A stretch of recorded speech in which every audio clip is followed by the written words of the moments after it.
Bienvenidos a Ceteris Paribus, el foro de economía de la Universidad de Pensilvania. Acá discutimos sobre el pasado, el presente y el futuro de la economía en español. Hoy tenemos como invitada a Jenny Guardado, profesora de la Universidad de Georgetown, con quien hablaremos de sus investigaciones sobre la venta de cargos públicos en Perú y el comercio ilegal en México durante el periodo colonial. Bienvenida, Jenny.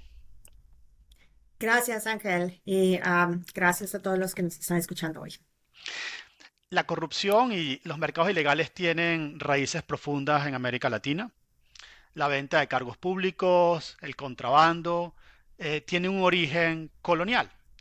Y las consecuencias de estas prácticas persisten en el tiempo, tanto en el tipo de instituciones que evolucionaron, extractivas, como en la cultura. Incluso en fenómenos recientes en Perú, como el caso del movimiento guerrillero Sendero Luminoso. Hoy de estos temas hablaremos con Jenny y empecemos dando un poco de contexto a quienes nos están escuchando y se están familiarizando con estos temas, ¿no? En el periodo colonial, Jenny, los corregidores o alcaldes mayores de las colonias hispanoamericanas, ¿cómo se nombraban? ¿Y qué pasó a partir de la guerra de los nueve años en el siglo XVII?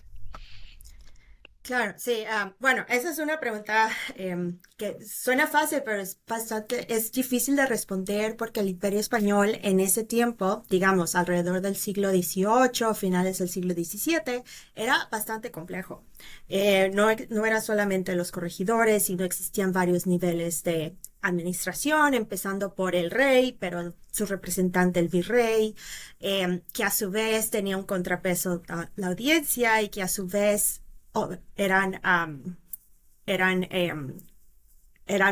supervisaban a estos oficiales llamados corregidores y alcaldes mayores. Entonces, dentro de este entramado institucional tenemos una figura, la del corregidor y alcalde mayor, que era bastante importante en el tiempo. Y esto era porque tenían funciones particulares. O sea, los corregidores y alcaldes mayores gobernaban un territorio parecido al de una provincia, digamos. No era tan extenso como lo que fuera hoy un país, sino, digamos, una provincia interna. Y sus funciones eran dos, principalmente. La primera era fiscal, eran los encargados de recaudar los impuestos reales, especialmente de la población indígena, y además tenían funciones judiciales. Eran los que servían de jueces en pleitos civiles, incluso en casos criminales, y eran básicamente los jueces de primera instancia en esas provincias. Y si te fijas, ese es un cargo muy específico porque eres tanto recolector de impuestos como juez, como tienes aspectos judiciales. Entonces, si no pagas tus impuestos, es muy fácil que también lo sabe inmediatamente y es muy fácil hacer algún cargo, poder castigar o poder mandar a la cárcel a cualquiera que no cumplía esas funciones. Entonces, este cargo lo nombraba el rey de España. Sí, este cargo era nombrado, bueno, generalmente hay de dos, lo podía nombrar el virrey, por ejemplo, porque conocía directamente las provincias y sabía cuál estaba desocupada, etcétera. Entonces los virreyes tenían una función importante de nombrar a los corregidores, pero el rey también se adjudicaba a sí mismo la función de nombrar a corregidores y a alcaldes mayores. Esto fue antes, alrededor, digamos, de los 1670. Después de esa fecha va a cambiar el modo en el que estos oficiales se van a ser eh, nombrados. Y entonces ese modo que cambia abre la posibilidad a que los criollos pudieran acceder a más cargos, ah, pero al mismo tiempo era una práctica que podría o que incentivó la corrupción. Entonces, ¿por qué esto es así? ¿Qué fue lo que ocurrió y cuál fue, qué hizo que esa práctica cambiara, ¿no? Claro, sí. antes de, digamos, 1770, corregidores y alcaldes mayores eran nombrados por el virrey y el rey. Pero a partir de esa fecha, la corona española se encontraba en una situación fiscal muy apretada debido a las diversas guerras en las que se encontraba en Europa. Tenemos la Guerra de los 9 Años, después va a seguir la Guerra de Sucesión. Entonces, la situación fiscal real en España era difícil. Entonces, la solución para poder encontrar más recursos fue, ok, ¿qué podemos hacer? ¿Por qué no vendemos los cargos en lugar de nombrarlos, los podemos vender? Y en lugar de que el virrey los nombre, ahora va a ser el rey quien va a poder nombrar a todos los alcaldes mayores y así poder recolectar algo de recursos De dinero. fiscales para poder, Ujú. de dinero para poder pagar. Si bien no servía para pagar la guerra per se, servía como para financiar gastos de la Casa Real. Por ejemplo, existen anécdotas de que la situación fiscal era tan apretada que el rey de España no podía ir a su viaje que hacía cada año de verano al Escorial hasta que vendió uno o dos puestos para poder pagar su viaje. También cuando el rey Carlos II falleció, no había dinero para el funeral. Entonces Wow.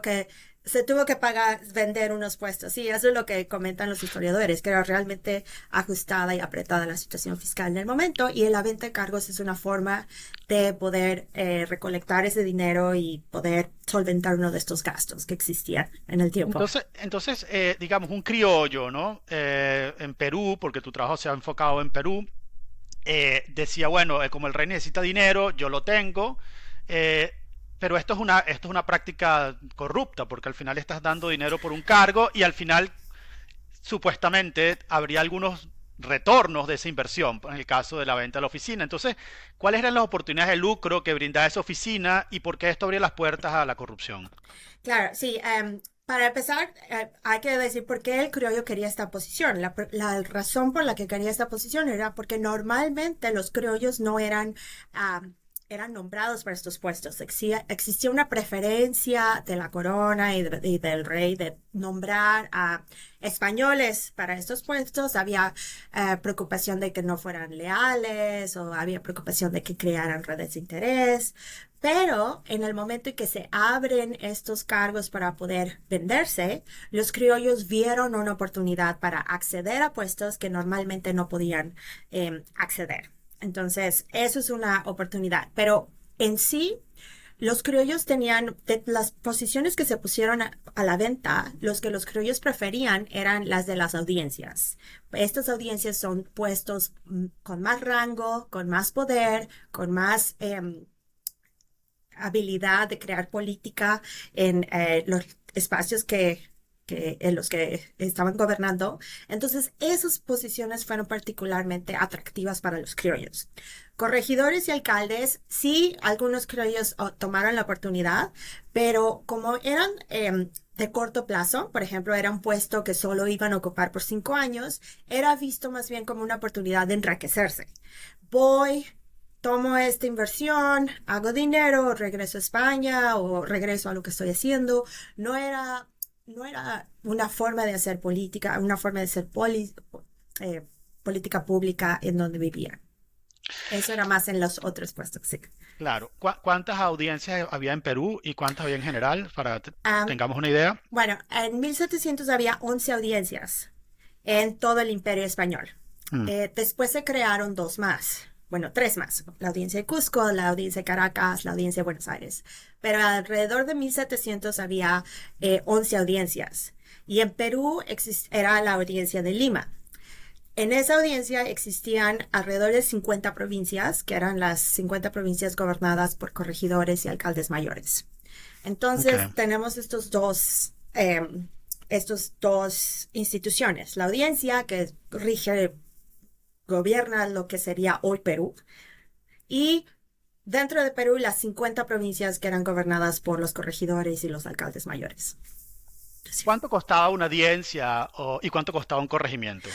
Pues el precio reflejaba claramente el tiempo, o sea, cuánto tiempo vas a estar en tu cargo y también las posibilidades de enriquecerse. El corregimiento, como era generalmente 5 años, no había posibilidades de poder hacerlo de nuevo. Su precio era alrededor de 4,000, 5,000 pesos al tiempo. Para comparar, la audiencia, como era un cargo que era de por vida, hasta que te morías o hasta que eras promovido a otra posición, el promedio era alrededor de 11,000 pesos, o sea, el doble que el del corregidor. Y además era mucho más prestigioso, era más importante, tenía mucho mayor incidencia económica Claro. y social y todo que el puesto de corregidor. ¿Y qué hacía que una audiencia y un corregimiento fuera más costoso que otros? ¿De qué dependía ese precio? Por ejemplo, en términos de las audiencias, dependía mucho del prestigio y del poder que tenían. Las audiencias más poderosas eran las audiencias de Lima y la audiencia de México, por ser las capitales del Imperio Español y donde se formulaba política con mucha más incidencia que, por ejemplo, la audiencia de Chile o la audiencia de Panamá claro, eran prestigiosas, pero nada como ser un ministro de la audiencia de Lima. Eso era como top, top. De ahí Claro. lo único que era más prestigioso era ser en el Consejo de Indias de Madrid, pero fuera en el imperio per se era de lo más, de las posiciones más altas que se podía aspirar. ¿Y existía algún control para ese, digamos, el que dirigía la audiencia?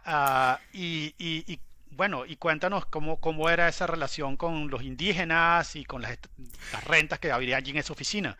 Claro, bueno, las audiencias tenían un rol más judicial y más como de política pública. Los que estaban, los oficiales coloniales que estaban en directo, ¿cómo se llama?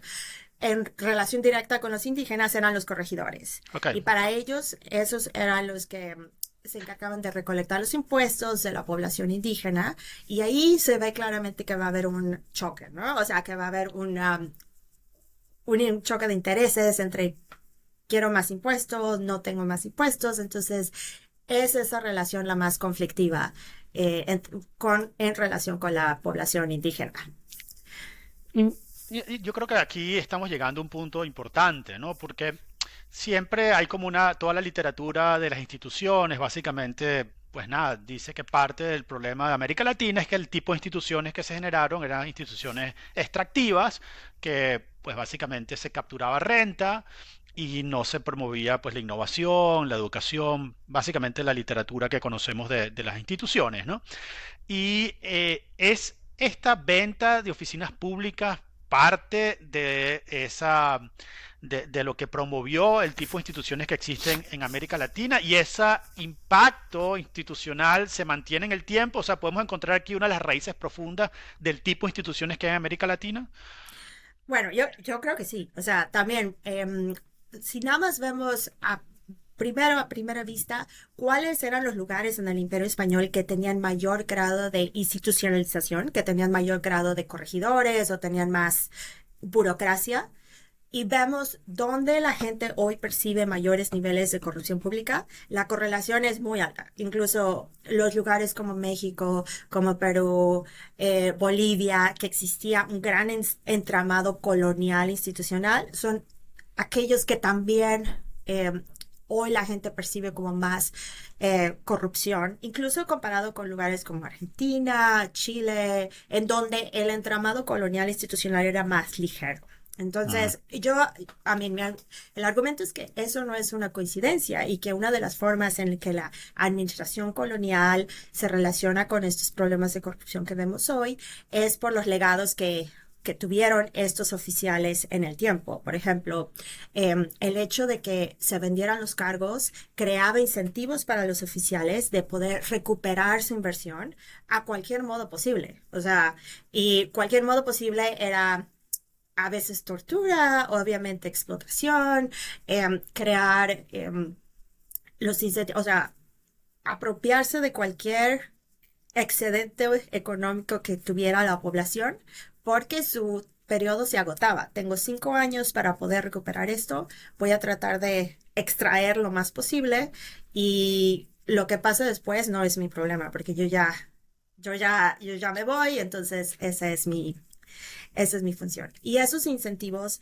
hacían que, bueno, tanto la población tuviera pocos incentivos para producir, como, y también para rebelarse, como para resistir cualquier tipo de demanda que se hiciera de las autoridades. Y esto se decía, ya sea resistir violentamente, por ejemplo, era muy común que en el periodo colonial los pueblos se levantaran o que simplemente se pusieran de acuerdo y fueran a la casa del corregidor y a veces lo apedreaban, a veces nada más lo correteaban, a veces lo quemaban, pero porque era mucho enojo que existía, como que se había roto algo de la economía moral, como del pacto que existía entre la comunidad indígena y la corona.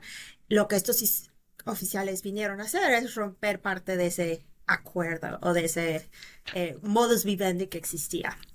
¿Y esto era, lo hacían más los criollos o el peninsular? O sea, esto, ¿hay diferencias en sus estudios? Yo creo que lo que más lo hacían era, bueno, primero, más lo hacían los corregidores, porque ellos Ujú. eran los que estaban en directo. Y más lo hacían aquellos que no estaban tan ligados a la corona, es decir, que no veían un futuro más allá de este puesto. Como Ujú. esta era su oportunidad de enriquecerse, entonces estos tipos de oficiales eran los que más extractores eran, o sea, más Mm, extraían. Y estos podían ser criollos, porque en general los criollos no veían, como sabían que generalmente no había más oportunidad que esta, podían ser criollos, pero también podían ser españoles. O sea, que ok. decían, esta es mi chance de venir, hacer una fortuna e irme. Ujú. Entonces, lo que realmente importaba era si estaban conectados o no a la corona. Porque si estaban conectados era más difícil o eran más tenían más escrúpulos porque creían que podían ser nombrados otra vez o su reputación y su lealtad importaban, pero si no tenías esa conexión, era tu oportunidad Claro. de enriquecerte. Sí. Básicamente si el juego se repetía o no, ¿no? Si el Si el juego juego es se una... repetía o no, ujú, No hay un problema de no hay un consistencia. problema. Claro, sí, esa es. Ahora, entonces digo que esto podría alimentar la narrativa, ¿no? Ujú, De que el problema está en la colonia, ¿no? sí. Y que todo el problema está allí localizado en la colonia. Pero estas élites, luego de la independencia, siguieron capturando rentas, ¿no? Entonces, esta venta de cargos públicos, ¿qué impacto has encontrado tú que ha tenido esta venta en las guerras civiles del siglo XIX, en los movimientos guerrilleros del siglo XX, como Sendero Luminoso? ¿Qué persistencia encuentras entre esta venta de cargos públicos y el siglo XIX y el siglo XX? Es una pregunta importantísima, porque generalmente vemos la independencia como un rompimiento, ¿no? Es un momento en el que finalmente nos liberamos del yugo español, ya no vamos a obtener estas políticas fiscales o mercantiles, pero cuando vemos a nivel local, cosas cambiaron, para empezar, pero algunas cosas no cambiaron. Para empezar, vamos a ver muchos de los patrones que se establecieron en la colonia, como por ejemplo el hecho de que estos corregidores promovieron la segregación indígena, por ejemplo, mandando eh, desplazando a las comunidades afuera de las ciudades. Eso va a seguir Mm, en el siglo XIX, o sea, y se va a volver a exacerbar con los ujú. terratenientes y la demanda por la tierra. Eso va a seguir. Segundo, las guerras de independencia fueron una guerra de dos bandos, ¿no? Un conservador que quería tratar revivir ciertos aspectos del legado colonial y los liberales que querían cambiar el régimen. O sea, esto va a ser una nueva república. Lo chistoso, o bueno, lo curioso es que habiendo ganado, y generalmente ganaron los liberales, o hubo una tregua, o hubo algo, pero al final alcanzaron, la mayoría de las repúblicas se volvieron liberales, pero incluso en estas repúblicas liberales, muchas de las instituciones que fueron coloniales fueron revividas, o fueron, por ejemplo, abolidas inicialmente y después las tuvieron que volver a instaurar, especialmente políticas fiscales como el tributo. El tributo es un impuesto colonial. Sin embargo, en Perú seguía hasta 1854, en Bolivia hasta los principios del siglo XIX, del siglo XX, perdón. En Guatemala se abolieron formas de trabajo coercitivo, pero luego con el boom del café en el finales del siglo XIX se volvieron a revivir Y esas son las mismas políticas que existían en el siglo XVIII, en el siglo XVII. O sea, son políticas coloniales que se hicieron bajo un gobierno supuestamente liberal. O sea, ¿por qué? Porque respondía a necesidades más profundas de la economía, la falta, la debilidad estatal, la imposibilidad de recaudar impuestos. Y lo que existía era, bueno, ya sabemos cómo esto funcionaba en la colonia. En muchos casos se recurrió porque era como una fórmula probada. Sabemos que esto funciona, entonces, pues, ok, vamos a volver a pedirle a los indígenas que nos den mano de obra, vamos a Mm. volver a pedir impuestos, porque no podemos construir un nuevo país. O sea, un nuevo Sí, estado mucho más fuerte. de hecho, parte de la promesa de la independencia era acabar con el tributo, por ejemplo, que es Ujú, un impuesto a la población indígena, ¿no? Sí, sí. sí. Y Y se luego vuelve. reinstaló. Y Mm. luego vuelve. O acabar con trabajos forzados, pero luego vuelven. Entonces, como unas pocas, hacia finales del siglo XIX, muchos regímenes se dan cuenta que, ok, tenemos que usar unas de estas políticas que habíamos prometido acabar.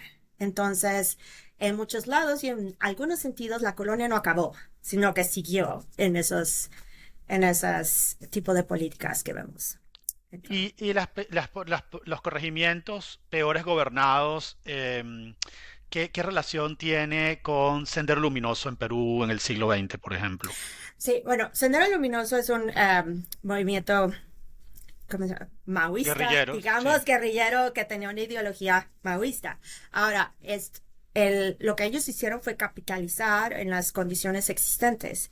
Y hubo dos que realmente se podría decir, tienen antecedentes coloniales. La primera es que existían conflictos internos entre las comunidades. O sea, antropólogos, historiadores han dicho, Ujú. miren, tenemos este pleito entre comunidades. Lo que hizo Sendero Luminoso es aprovechar el, el, el ambiente de conflicto para poder prometer o para poder reclutar o como para poder eh, decir, trabajar sobre vendetas o venganzas entre comunidades, esa es una. La segunda es que al tener esta historia de explotación, la pobreza y la falta de bienes públicos y el simplemente estar alejado de cualquier eh, beneficio del Estado, eh, hacía más atractivo, hacía más fácil que fueran si bien no apoyar o si bien no participar directamente, al menos no los denunciaban o Mm. como, "Eh, no, no estoy en contra tuya". Y eso era una oportunidad para que Sendero se pudiera implantar en esos lugares, O sea que los aunque lugares, el apoyo no fuera abierto, ¿no? O sea, claro. O sea que los lugares donde hubo mayor extracción en la colonia fue lugares donde Sendero Luminoso pudo aprovecharse y desarrollarse mejor. en el principio, sí, lo que muestra el paper es que en las etapas iniciales fueron en estos lugares. Mm. Después Sendero se expande y empieza a crear caos en muchos lados y eso ya no tiene un patrón tanto, que no sigue un patrón tanto colonial, pero en la primera etapa, en la de formación y establecimiento, esa sí es donde vemos que Sendero tiene un precedente colonial. Sí. O sea que, digamos, un poco el efecto, la persistencia, como llamamos los Ujú. economistas, de la venta de cargos públicos, es una persistencia en la violencia, pero también en temas culturales como la confianza, la asimilación a la nación, en el caso de la población indígena, el resentimiento. O sea, cuéntanos un poco qué efectos ha tenido esta política de venta de cargos públicos y corrupción en el largo plazo en la cultura. Claro. Bueno, para empezar, el hecho de que en el siglo XVIII se haya creado estos incentivos de puesto, hizo cambios en las normas y expectativas que los futuros ocupantes del cargo iban a tener. O sea, si yo veo que el anterior sacó tantos pesos, se crean expectativas de que esto debe seguir, e incluso explícitamente en el tiempo institucionalizaron políticas para que los beneficios o las prácticas que se hacían en el cargo siguieran, a pesar de que la corona dejó de vender cargos, etcétera. Ahora, esto tiene un componente cultural que es muy común en Latinoamérica, el hecho de que la gente percibe a los políticos, bueno, no políticos, como servidores públicos, como gente que va a enriquecerse, y hay muchos dichos como no me des, ponme donde hay, o el que no tranza no avanza, etcétera, que habla como de las normas que existen en la cultura.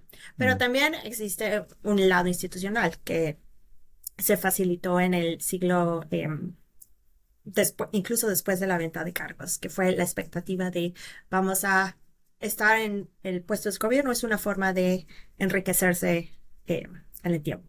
Ahora, creo que la forma en la que la penalidad contribuyó en el largo plazo son tres. La primera es la población indígena que ves, pero su segregación. El hecho de que se encontraran y que estos corregidores y alcaldes mayores facilitaran la segregación indígena es un problema enorme para el desarrollo de estos países, porque siempre va a haber como espacios en los que el Estado no llega, la población no va a tener servicios públicos, va a ser, o a veces son explotados con fines políticos, es difícil integrarlos. Entonces, económicamente, la segregación indígena creada en tiempos coloniales va a seguir pesando.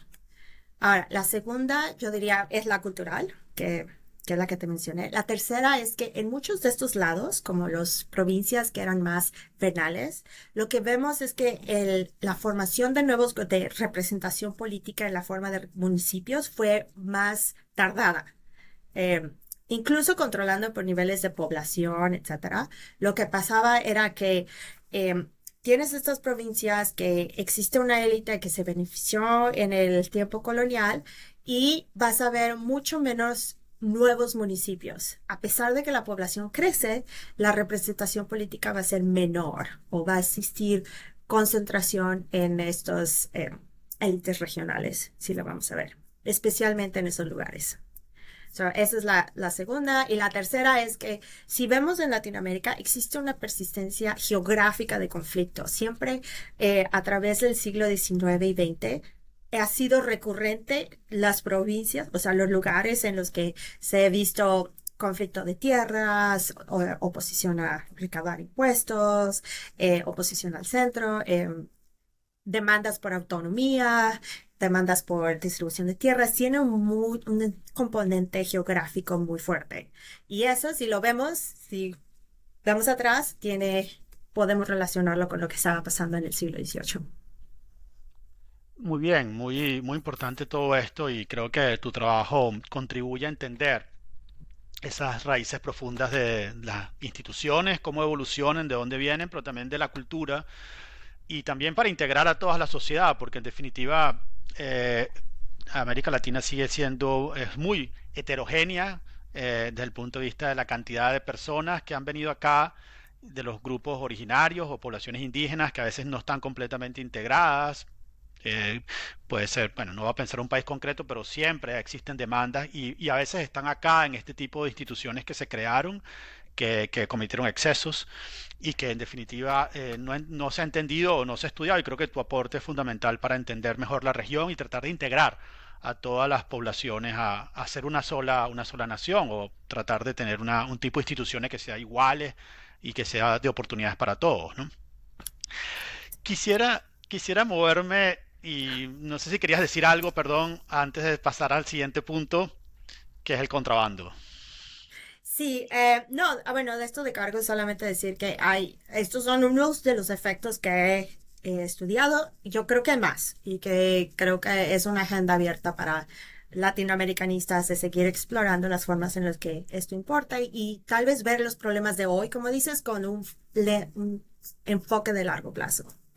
Esto está pasando desde hace mucho tiempo. Sí. Maravilloso.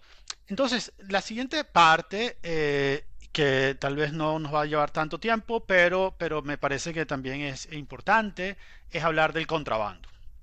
Y el contrabando nuevamente nos coloca en un tipo de, llamámoslo así, instituciones eh, que tiene además un carácter de mercados ilegales, que sigue siendo también un tema presente en América Latina, la presencia de mercados ilegales y el desarrollo de importantes mercados ilegales. Entonces, para hacer un poco de contexto, ¿no? ¿Cómo es el comercio entre la metrópoli, es decir, Madrid, Sevilla, y la colonia, en este caso el Nuevo Mundo, México, Perú, pero bueno, en general toda la colonia. Y en ese tipo, ¿qué es la piratería y qué se entendía como la piratería o los piratas en América Latina? Y- Sí, no, es importante también, si vemos después de los cargos, es cómo existía, cuál era el sistema mercantil que existía en el tiempo. Si vemos hacia el siglo XVIII, la corona intentaba sus provincias o su imperio en ultramar era visto como un mercado cautivo. Entonces, parte de hacer este mercado cautivo era regular extensamente qué entraba, qué salía, cuánto entraba, cuántas mercancías podían entrar, cuánto podían salir, y tenía muchas reglas hacia de dónde podían salir eh, mercancías de España, era de Sevilla, después se expandió a Cádiz, pero había un solo puerto generalmente que es del que podían salir mercancías y existían puertos en las Américas que eran exclusivos para la importación de productos foráneos que tenían que ser aprobados por la corona. La corona regulaba hasta cuántas veces se podía viajar y era 2 veces al año, de hecho, una vez cada 2 años, una cantidad así era. O sea, la oferta de mercancía en las Américas era muy reducida con el fin de incrementar precios, o bueno, eso es lo que se especula, incrementar los precios para los bienes que tenían los mercaderes españoles. Entonces, como sabemos en economía, del momento en que se pone una regulación, existe una forma de darle la vuelta, ¿no? Y el contrabando era precisamente eso, o sea, una forma de poder solventar la demanda que existía en las colonias, porque las colonias tenían plata, literalmente, pero no tenían mercancías, o sea, estaban cerrados al comercio exterior por este entramado institucional para poder capturar las rentas monopólicas de la corona, pero lo que querían las élites urbanas eran sedas o querían porcelana o querían todas las mercaderías que existían en Europa, pero estaban muy restringidas debido al sistema de comercio que estaba impuesto. Ahora, ¿qué hacen los contrabandos? Podemos decir que hay dos. La primera es simplemente contrabandear, que es vamos a traer mercancía ilegal, pero nosotros no somos realmente piratas, solamente somos contrabandistas y vamos a poner en nuestro cargo, vamos a no declarar tal y tal bienes, o vamos a traer cosas que la corona no aprueba, y ese es el contrabando más normal. La otra figura, la del pirata, hace de las dos. O sea, era alguien que se dedicaba a contrabandear, pero también era considerado un criminal y arrasaba, por ejemplo, tomaba, si veía galeones o si veía flotas españolas, o sea, era de batalla y era a tomar el bote y a apropiárselo o a secuestrarlos y después pedir una recompensa por oficiales que hubiera capturado. Y claramente el mayor botín era capturar el galeón de Manila, que generalmente iba cargado de plata hacia, hacia el este, hacia China, Filipinas. hacia Filipinas, y después regresaba cargado de mercancía. Entonces cualquiera de los dos era bastante valioso de capturar.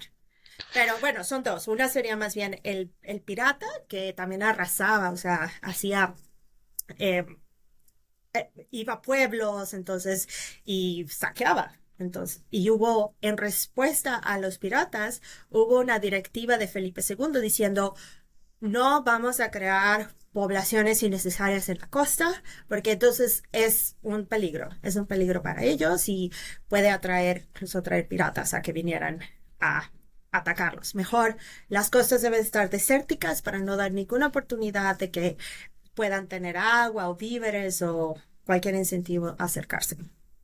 Y de hecho, lo que tú descubres es que precisamente los pueblos que tienen puertos son más desarrollados que los que no, o sea, sean puertos legales o ilegales. Entonces, esa política de Felipe II en cierta manera no ayudaba o no en el largo plazo el desarrollo de las Américas, ¿no? No, no ayudó y yo creo que hay un trabajo ahí que alguien debería hacer sobre cómo perjudicó la distribución de la población y la economía geográfica de estos países. Pero bueno, volviendo al tema, lo que pasa es que descubrir. Lo que pasa es que cuando existe esta restricción de crear poblaciones, entonces se van a crear poblaciones clandestinas. O sea, no va a ser reconocido, pero ciertos bahías naturales, ciertos puertos naturales se van a convertir como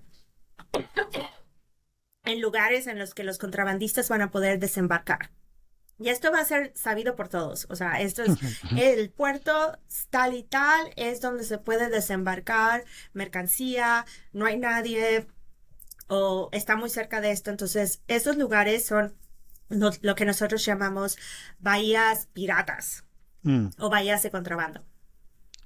Y estas bahías piratas hoy en día son más prósperas que las bahías, que los pueblos que están en la tierra adentro, por lo que tú has trabajado, Sí, y no se diferencian respecto al puerto de Veracruz con respecto al puerto pirata. ¿Cómo es esa evolución, no? sí, lo que encontramos es que haber sido uno de estos puertos contrabandista o pirata, de hecho, fue bueno en el largo plazo, ya que creaste como un foco de comercio y un foco de población que cuando México se vuelve independiente y el comercio se abre, entonces se vuelve un lugar en donde ya, ok, ya abiertamente podemos comerciar, ya lo habíamos hecho de todos modos, pero ahora ya podemos hacerlo legalmente y abiertamente, entonces estos puertos van a crecer.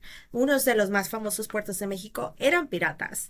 Eh, Después eventualmente se vuelven lugares turísticos. Sí, a lo mejor algunos nombres como Mazatlán, Huatulco, Bahía de Banderas, todos esos eran puertos que eran usados para el contrabando y que después florecieron cuando el comercio se legaliza. Ahora, estos lugares tienen mucho menor pobreza y mucho más desarrollo que lugares que tenían las mismas características geográficas, porque hay que recordar que las costas de la América son muchas, o sea, y hay muchas bahías que podrían ser usadas para el comercio, pero no lo fueron, y que comparados con eso en términos geográficos no hay mucha diferencia, excepto que esa bahía tenía una historia de contrabando. Y en el largo plazo eso fue bastante beneficioso para estos lugares. Entonces, creo que un tema que tú resaltas a lo largo de tu trabajo es que los puertos son buenos, creo que no Sí. cabe duda con lo que tú, en términos hoy de cultura, pobreza, servicios públicos, e incluso los puertos ilegales, que es un mercado ilegal, también son buenos. Entonces, básicamente una institución que era más inclusiva, como es el comercio y la posibilidad de comerciar, como que prevalecía sobre la ilegalidad en el término, en el desarrollo institucional, ¿cierto? Cierto, y también porque también el tipo de mercado ilegal que es creaba las externalidades que creaban no es tan negativas, digamos, que otros mercados ilegales que generalmente Mm. vienen con violencia o con mucho más, sí, otras externalidades negativas. En este caso son menores, ya que están llenando una deficiencia en el mercado, están Ujú. resolviendo un problema de demanda y Mm. entonces podría haber tenido un mayor beneficio social que otros mercados ilegales. Porque en realidad el régimen colonial mercantil era sofocante, o sea, era muy limitado y al poder tener esta alternativa se podía, no sé, mejorar la eficiencia del mercado. Y de hecho colocaron las precondiciones para en las reformas borbónicas el comercio libre, que se llamó la política de abrir un poco los mercados, y luego en la independencia del libre comercio.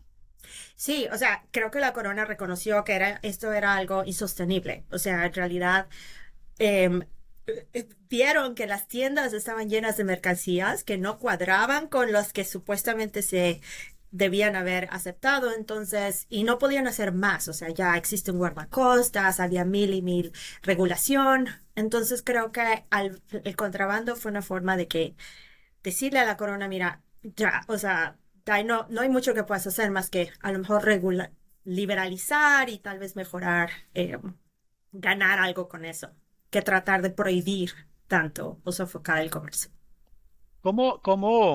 Y ya con esto terminamos, yo vi tu mapa, que es muy interesante, donde están básicamente un puerto en el Pacífico y uno en el Atlántico, en el caso de México, y luego una cantidad de muchísimos puertos piratas. ¿Cómo llegaste a todos los puertos piratas y cómo fue ese proceso?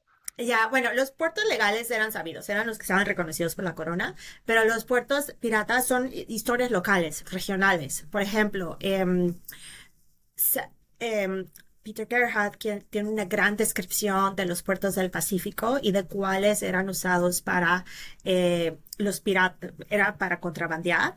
Y muchos de esos records o esos fuentes son Registros. registros son de los piratas en sí mismos que tenían diarios y Mm, decían, ah, ok, bueno, podemos usar este puerto, pero este puerto no. Y el día tal y tal fui a esta bahía y me encontré con esto y descargué mm, tal. Entonces los diarios, también mapas de piratas, de rutas y de bahías fueron muy útiles para historiadores para decir, miren, esto es donde pasaban todas estas cosas ujú. y podemos ver que están todo a lo largo de la costa del Pacífico y también alrededor un poco de la costa del Golfo de México.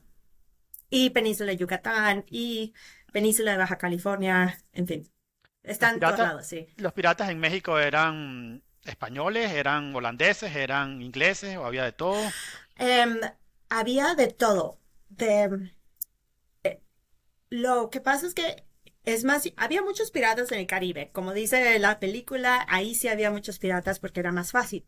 Para llegar a la costa del Pacífico había que ir por la Tierra del Fuego. Entonces hay menos, pero sí había. O sea, creo que había franceses, había ingleses y no eran tan comunes, pero sí existían los foreign, foreign, los extranjeros. O Los sea, extranjeros.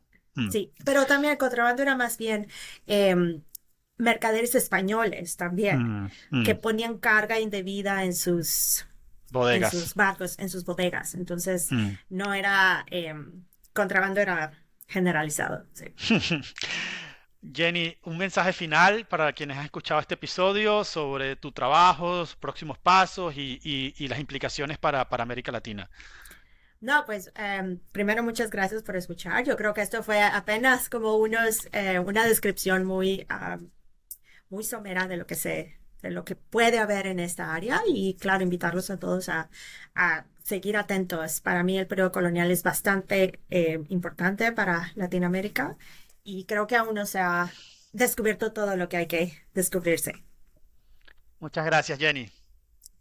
De que gracias, Ángel.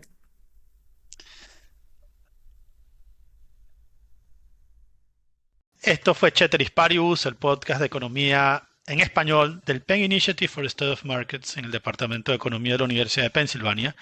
Aquí discutimos el pasado, el presente y el futuro de la economía en español, haciendo especial seguimiento a América Latina. Yo soy Ángel Alvarado. Me gustaría saber más de ustedes. Nos pueden contactar a través del Penn-Chetris en Instagram y Twitter.